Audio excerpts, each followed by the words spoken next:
আমার 21শে বইমেলা 2026 এই শুভ আয়োজনের প্রধান অতিথি গণপ্রজাতন্ত্রী বাংলাদেশ সরকারের মাননীয় প্রধানমন্ত্রী জনাব তারেক রহমান।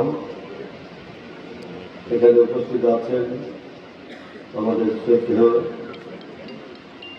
ডক্টর জুবাইর রহমান, আমাদের সকলের পরম স্নেহের ব্যারিস্টার জাইমা রহমান, আজকের এই অনুষ্ঠানের সভাপতি আমাদের সকলের শ্রদ্ধেয় শিক্ষক জনাব আবুল কাশেম ফজলুল হক, মন্ত্রী পরিষদের সম্মানিত সদস্যবৃন্দ, মাননীয় সংসদ সদস্যবৃন্দ, আমাদের মন্ত্রী সংস্কৃতি বিষয়ক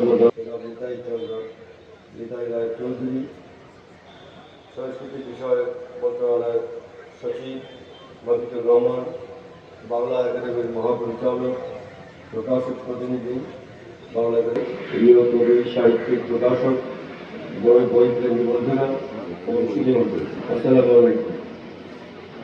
আমি স্মরণ করছি 52 এবং তার সঙ্গে 1971-এর মহান মুক্তিযুদ্ধের সকল শহীদের এবং জুলাই বিপ্লবের সকল শহীদের। উপস্থিত সুধীবৃন্দ, আজ আমরা একত্রিত হয়েছি ভাষা, সাহিত্য ও আত্ম পরিচয়ের এক মহোৎসব। আর এই মহোৎসবটির নাম অমর 21শে বই মেলা। এই মেলা কেবল বইয়ের বাণিজ্যিক আয়োজন নয়, এটি আমাদের ভাষা সংস্কৃতির প্রতীক। 1952 সালের ভাষা আন্দোলন আমাদের শিখিয়েছে ভাষা কেবল যোগাযোগের মাধ্যম নয়, ভাষা আমাদের আত্মপরিচয়ের স্মারক। 1975 পরবর্তীতে উত্তাল সময় রাষ্ট্র ক্ষমতায় এসে শহীদ রাষ্ট্রপতি জিয়াউর রহমান বাংলা ভাষা ও সংস্কৃতিকে রাষ্ট্রীয়ভাবে উৎসাহিত করার উদ্যোগ নেন। সমর্থন করেন 21শে পদক পুরস্কার।